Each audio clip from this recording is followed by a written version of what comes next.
इतनी बड़ी तादाद में माताएं बहनें आई हैं।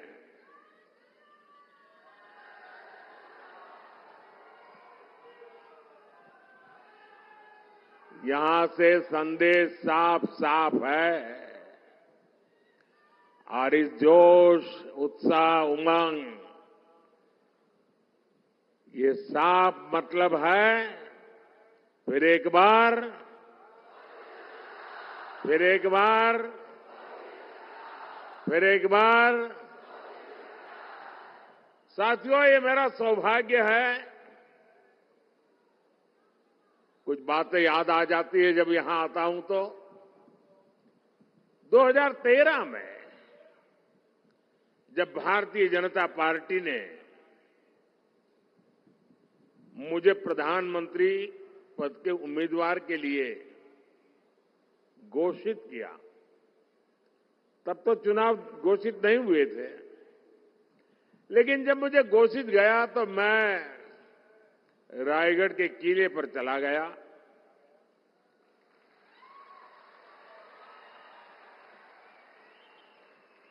और कोई भी काम शुरू करने से पहले मैं छत्रपति शिवाजी महाराज की समाधि के सामने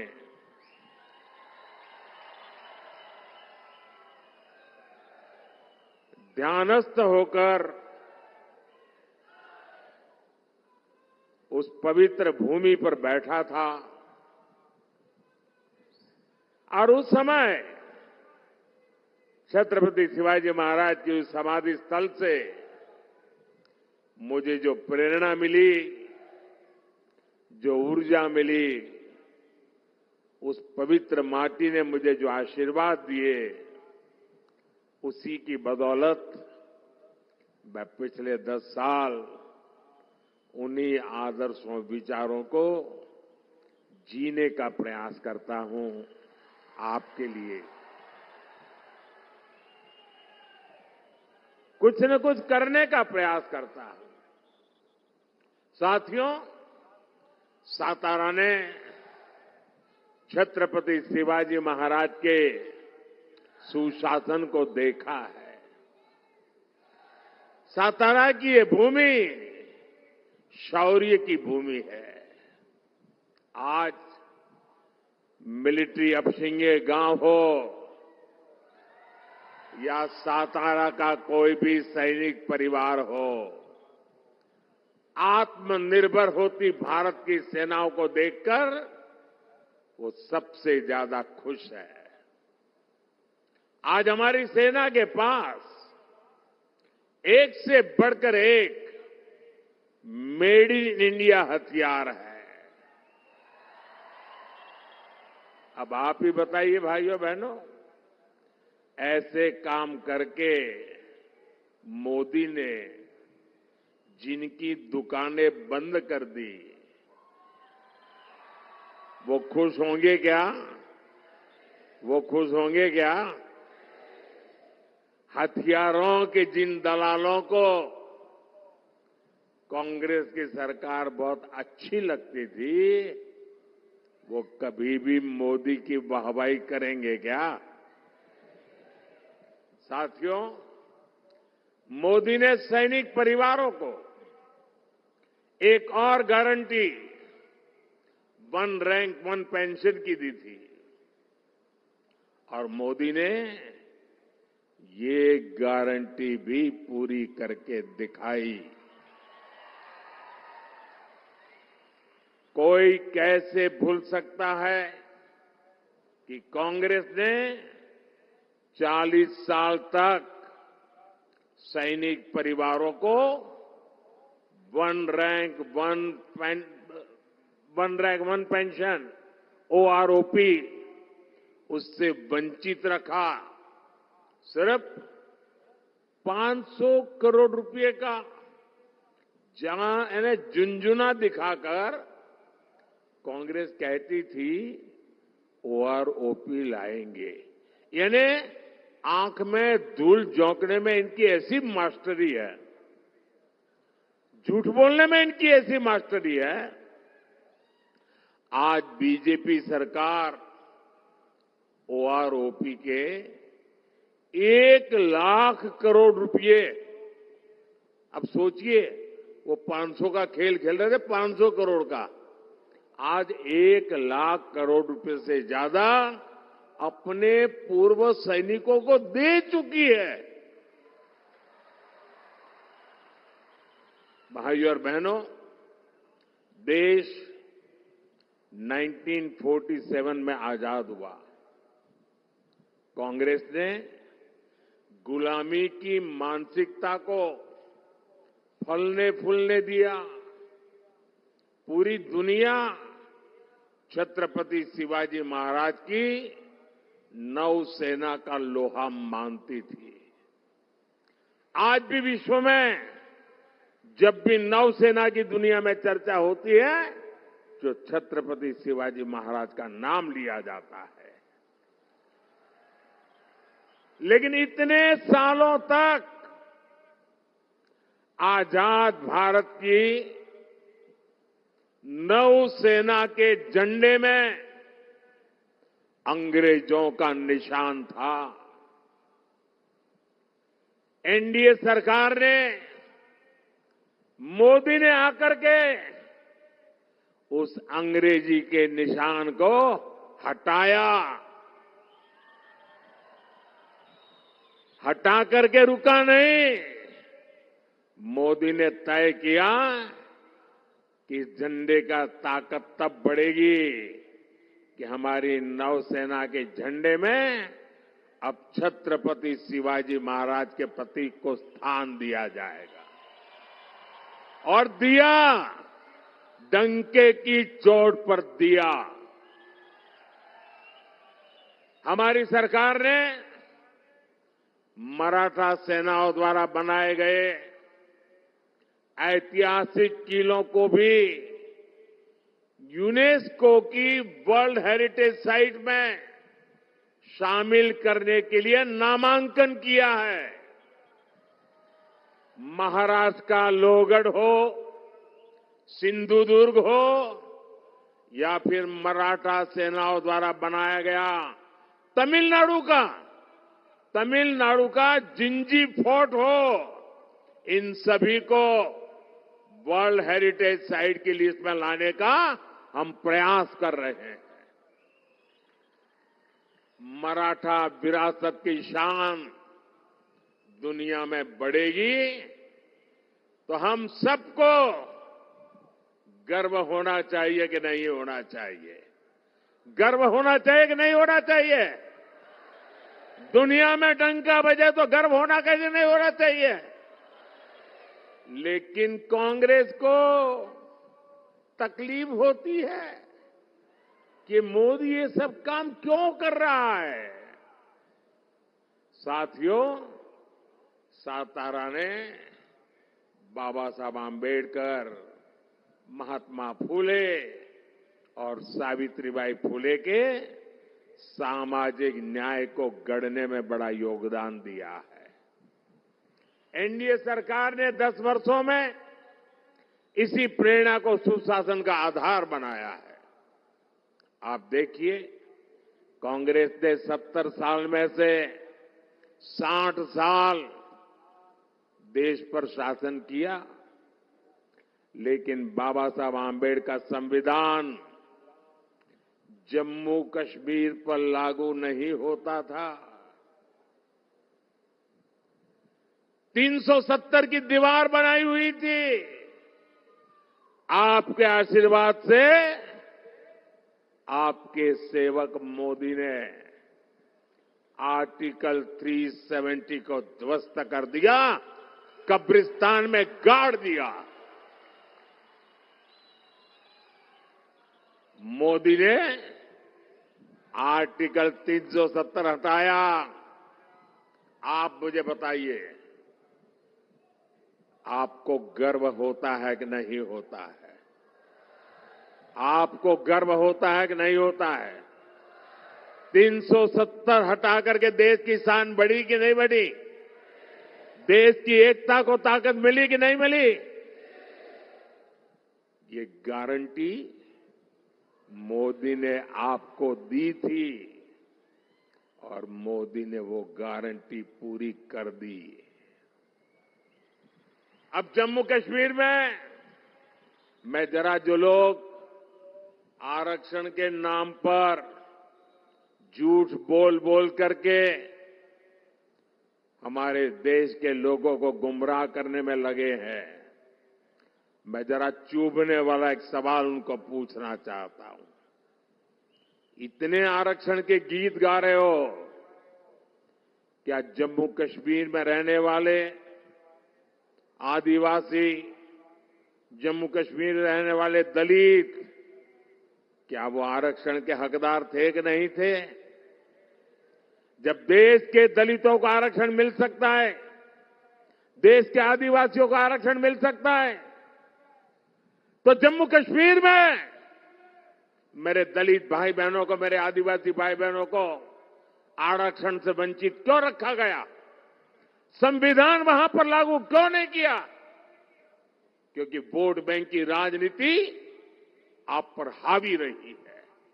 भाइयों बहनों, 370 हटाकर बाबा साहब आंबेडकर के संविधान को जम्मू कश्मीर में भी लागू कर दिया। वहां मेरे दलित भाई बहनों को आरक्षण का अधिकार मिला, आदिवासी भाई बहनों को आरक्षण का अधिकार मिला, ओबीसी भाई बहनों को आरक्षण का अधिकार मिला। वो हक मिल रहा है जो हिंदुस्तान के हर महिलाओं को मिल रहा है, वो आज जम्मू कश्मीर में आजादी के इतने सालों के बाद मिल रहा है। भाइयों और बहनों, हमारी सरकार में ही मेरे देशवासियों को मुफ्त राशन, मुफ्त इलाज, पक्का घर, बिजली, पानी, अनगिनत सुविधाएं आखिरी व्यक्ति तक पहुंचाने के लिए मोदी ने अपना पल पल खपाया है। और ये लाभ पाने वालों में ज्यादातर कौन लोग हैं? कौन लोग थे जो इन चीजों से वंचित थे? इन सारे लाभ को पाने वाले सबसे ज्यादा मेरे दलित भाई बहन हैं, मेरे आदिवासी भाई बहन हैं, मेरे ओबीसी पिछड़े परिवार हैं। अब बीजेपी एनडीए की सरकार इन्हें प्राथमिकता देकर काम कर रही है। साथियों, हमारी सरकार ने ही आरक्षण, जो पॉलिटिकल आरक्षण की व्यवस्था है, पहले जब अटल जी की सरकार थी तब उसका कार्यकाल बढ़ा दिया था, और जब मोदी को आपने अवसर दिया, मोदी ने फिर उस कार्यकाल को बढ़ा दिया। ये हमारा कमिटमेंट है। हमने ओबीसी कमीशन को संवैधानिक दर्जा दिया, लेकिन कांग्रेस के इरादे क्या है, ये हमने कर्नाटका में देखा है। क्या कर रहे हैं? छत्रपति शिवाजी महाराज की धरती से मैं आपको जगाने आया हूं भाइयों। ये क्या खेल कर रहे, जरा चौंक जाएंगे आप सुन करके। भारत का संविधान धर्म के आधार पर आरक्षण की मनाही करता है। बाबा साहब आंबेडकर धर्म के आधार पर आरक्षण की मनाही करते हैं, लेकिन उन्होंने क्या किया? कर्नाटका में ओबीसी को जो आरक्षण मिला हुआ है 27%, उन्होंने रातों रात सभी मुसलमानों को ओबीसी घोषित कर दिया। एक फतवा निकाल दिया, कागज पे थप्पा मार दिया, और रातों रात ओबीसी के हक के जो 27% आरक्षण था उसमें से डाका डाला और अधिकतम उन्हीं को दे दिया। अब कांग्रेस संविधान बदलकर यही फॉर्मूला पूरे देश में लागू करना चाहती है, लेकिन कांग्रेस और इंडिया गाड़ी वाले कान खोल करके सुन लीजिए, जब तक मोदी जिंदा है,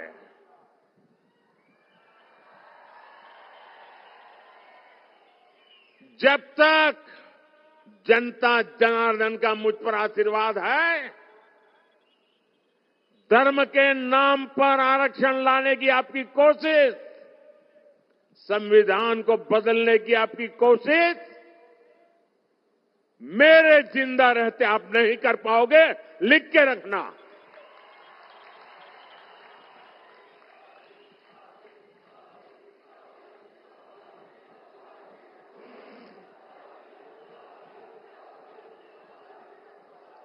साथियों, ये 21वीं सदी टेक्नोलॉजी ड्रिवन सदी है और मैं स्वयं भी टेक्नोलॉजी का बहुत बड़ा समर्थक रहा हूं। मैंने सोशल मीडिया का उपयोग हमेशा जनता जनार्दन से जुड़ने के लिए किया है, आपकी इच्छाओं आकांक्षाओं को जानने के लिए किया है।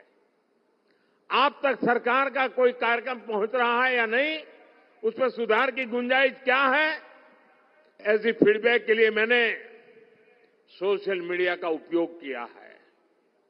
लेकिन ताजा घटनाएं परेशान करने वाली है। लोकतंत्र प्रेमी हर व्यक्ति को शर्मसार करने वाली है।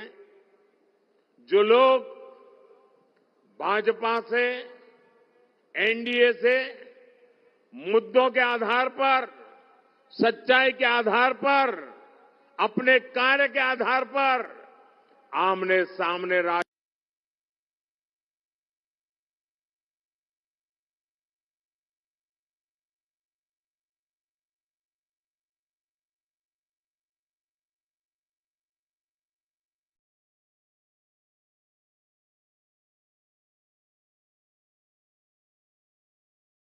आर्टिफिशियल इंटेलिजेंस का उपयोग करके कभी मेरी आवाज, कभी हमारे अमित भाई की आवाज, कभी हमारे नड्डा जी की आवाज, कभी हमारे मुख्यमंत्रियों की आवाज, और जो कभी हमने सोचा भी ना हो, ऐसे वाक्य हमारे मुंह में रख करके आग लगाने की कोशिश कर रहे हैं। ऐसी खबरों से, ऐसे वीडियो से समाज के अंदर तनाव पैदा करने का षड्यंत्र चल रहा है। देश में अगर शांतिपूर्ण चुनाव चलते रहे तो इनके इरादे कभी भी सफल नहीं हो सकते, और इसलिए आने वाले 1 महीने के अंदर अंदर देश में कोई बड़ी हरकतें करने का इनका इरादा है। और मैं एक बड़ी गंभीरता से उन पर आरोप लगा रहा हूं। सामाजिक तनाव पैदा करके अनहोनी घटनाएं घटे, इसके खेल खेले जा रहे हैं। और इसलिए मैं छत्रपति शिवाजी महाराज की सातारा की पवित्र धरती से देशवासियों को कहना चाहता हूं, मीडिया के मेरे साथियों को कहना चाहता हूं कि लोकतंत्र की भलाई के लिए, देश में सुख शांति के लिए, देश की एकता के लिए कृपा करके जो भी फेक वीडियो निकलते हैं उनको हम एक्सपोज करें। ऐसे कोई भी वीडियो, कोई भी तस्वीर आपके व्हाट्सएप पर आए तो किसी सोशल मीडिया पर दिखे तो मेरा रिक्वेस्ट है, पुलिस को जानकारी दे।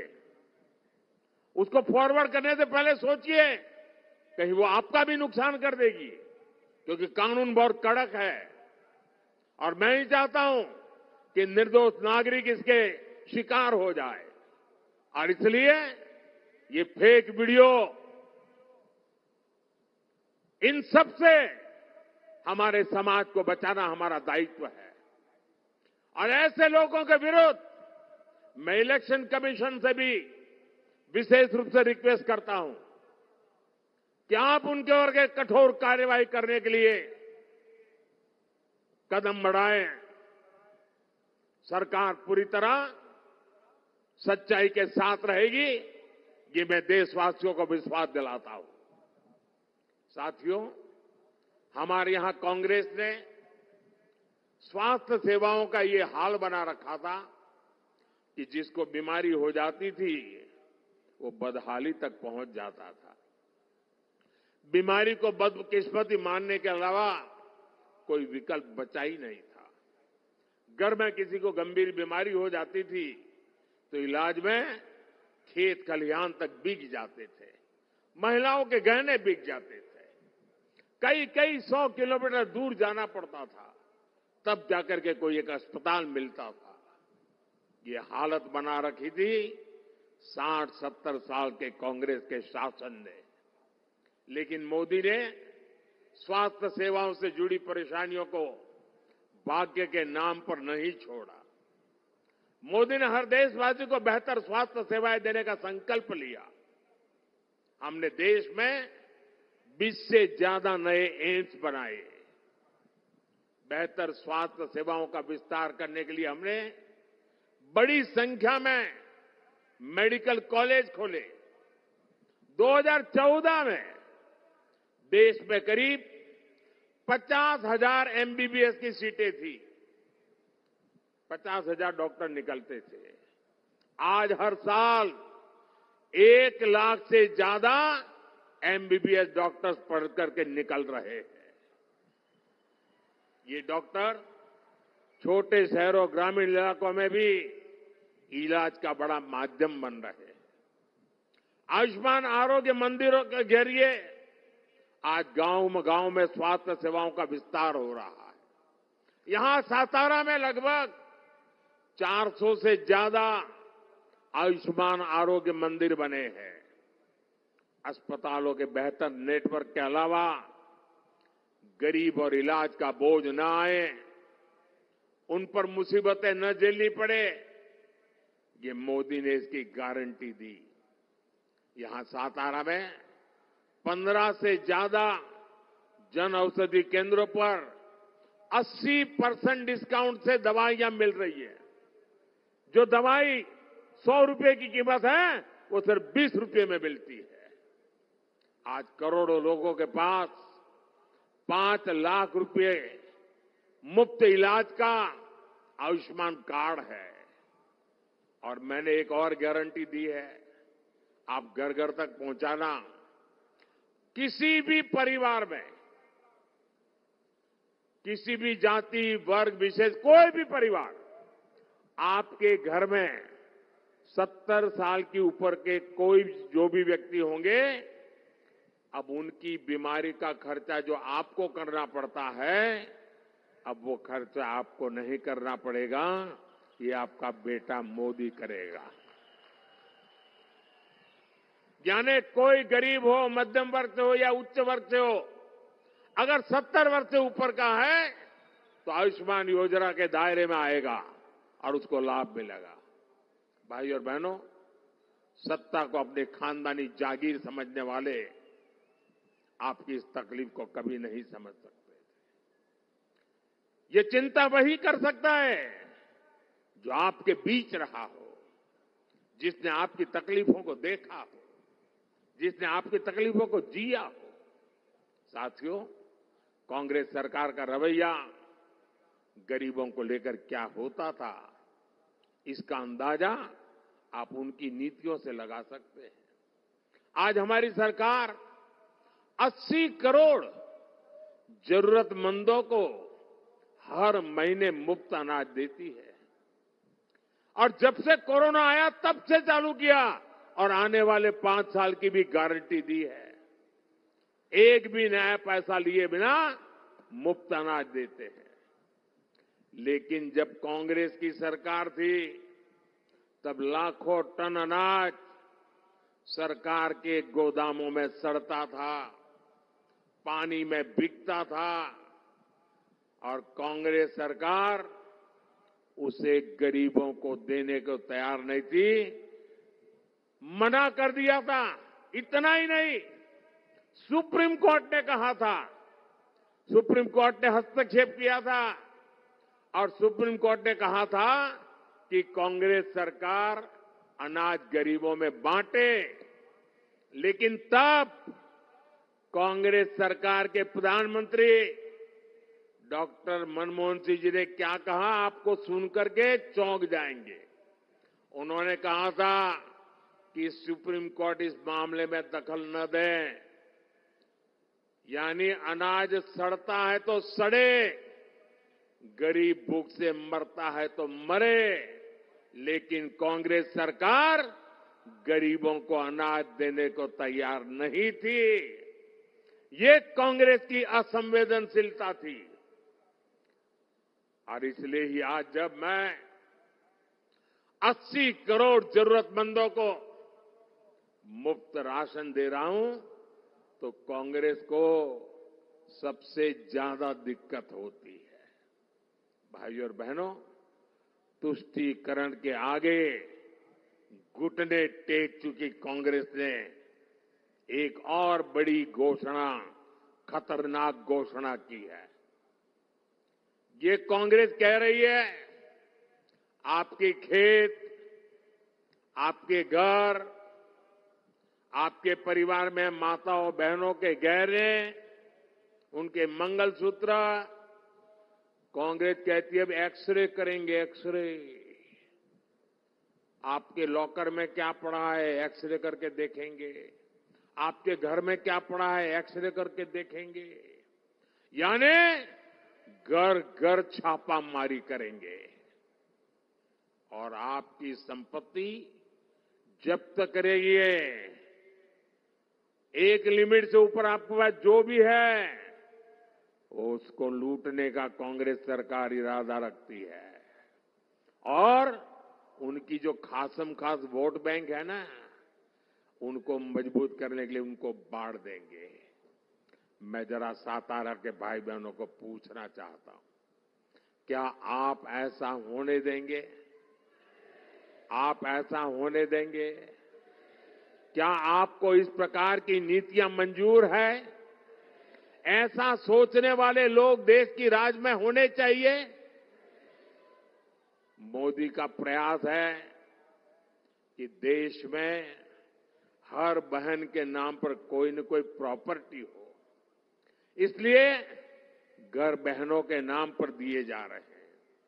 जन जन खातों से करोड़ों बहनों को पहली बार बैंक खाते खुले। अब बीजेपी सरकार उसमें सीधा पैसा डालती है। मोदी अपनी बहनों को ड्रोन पायलट बनाने में जुटा है। मोदी ने 3 करोड़ बहनों को लखपति दीदी बनाने की गारंटी दी है। लेकिन कांग्रेस के शाहजादे की चली तो कांग्रेस माताओं बहनों की कमाई, उनके गहनों को भी नहीं छोड़ेगी। साथियों, मोदी का संकल्प हर बहन के घर तक और हर किसान के खेत तक पानी पहुंचाने का है। Laxman Rao Inamdar lift irrigation scheme हो, तराली प्रोजेक्ट हो, टेम्पू लिफ्ट इरिगेशन प्रोजेक्ट हो, वांग इरिगेशन प्रोजेक्ट हो, ऐसी हर सिंचाई परियोजना महायुति सरकार की प्राथमिकता को दिखाते हैं। आने वाले 5 साल में ऐसे अनेक सिंचाई प्रोजेक्ट हम पर पूरा करेंगे। साथियों, हम खेती में सहकारिता का व्यापक विस्तार कर रहे हैं। इसलिए पहली बार अलग सहकारिता मंत्रालय बनाया गया है। हमारी सरकार ने गन्ने के एफआरपी में रिकॉर्ड वृद्धि की, पहली बार शक्कर की एमएसपी तय की। हमारी सरकार इथेनॉल पर इतना जोर दे रही है, इसका सीधा लाभ गन्ना किसानों को हो रहा है। पीएम किसान सम्मान निधि के करीब 1500 करोड़ रुपए यहां सातारा जिले के मेरे किसान भाइयों के खाते में जमा हुए हैं। साथियों, बीजेपी अपनी विरासत को भी शान से आगे बढ़ाने में जुटी है। इसलिए जो हमारे किले हैं उनको भी सजाया संवारा जा रहा है। यहां कनेक्टिविटी पर बहुत काम हो रहा है। हम यहां जो हमारे आस्था के स्थान हैं, जो धरोहरें हैं, वहां आना जाना आसान बना रहे हैं। मेरा आपसे आग्रह है, 7 मई को हर बूथ पर कमल खिलाना चाहिए, भारी मतदान होना चाहिए। और आपको मैं गारंटी देता हूं, आपका सपना ये मेरा संकल्प है और आपका सपना पूरा करने के लिए मेरा विजन भी है और जीवन भी उसी के लिए है। 24/7 फॉर 2047 इस मंत्र को लेकर के मैं काम कर रहा हूं। आप घर घर जाइए, मतदान के लिए लोगों को प्रेरित करिए, ज्यादा से ज्यादा पोलिंग बूथ पर ज्यादा से ज्यादा वोटिंग, पुराने सारे रिकॉर्ड तोड़ने के लिए गर्मी कितनी ही क्यों न हो, देश के लिए हम समय निकालें, मतदान अवश्य करें।